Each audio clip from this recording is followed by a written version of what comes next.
Hello friends, welcome to our new blog. আমাদের master chef তাকাও। Master chef বাইরে থেকে কিনে আনা জিনিস গরম করতেছি। মাস্টার শেফ ভাই না না, গরম ওই যে সাদা সাদা ডিম দিছো তো। খালি আরে বাইরে থেকে সবজি কিনে আনছি, সেই সবজির মধ্যে দুটো ডিম ভেঙে দিছি। সেটি তো এই বুদ্ধি ওই জন্য মাথায় আসে বলো। ও মাই গড, আমরা অনেক দিন গুতাও খেয়ে গেছে মাস্টার শেফ। মাস্টার শেফ আমরা অনেক দিন ইয়ে করি না জন্য, ব্লগ করি না জন্য অনেকে আমাদেরকে ইয়ে করতেছে, মিস করতেছে।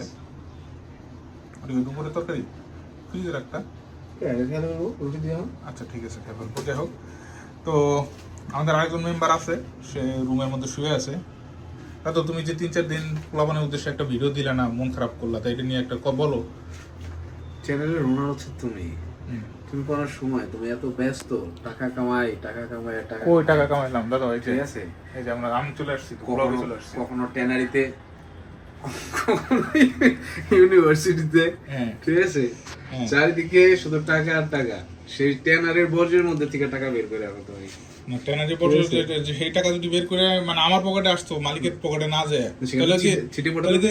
সিটে ফোটা কেমনে পাই? ওই সিটে ফোটা যদি পাই তাহলে কি যে সবজি খেয়ে রাত কাটান লাগে? সবজি তো সেই বড় লোক থেকে গরিব সবাই খায় না, তার জন্য এমন সবজি না। তখন 5 স্টারে যে রাত্রে বুয়া আসে নাই, 5 স্টারে যে রাত্রে খাই আসতাম। 1 লাখের জায়গায় 5,000 দিল প্রত্যেক ট্যানারি ট্রিপে। এত সোজা ব্যাপারটা? কি এত সোজা দাদু? টাকা কি ওরে? টাকা উড়ে, তুমি উড়ে পকেটে ঢুকাই দাও আর বের করো। তোমার বদ্দা বলো, এটা আমরা কি করবো? ওটা একটু গরম দিয়ে দাও পারবে। হ্যাঁ ওটা একটা এটা আমরা কোথাও উঠাবো।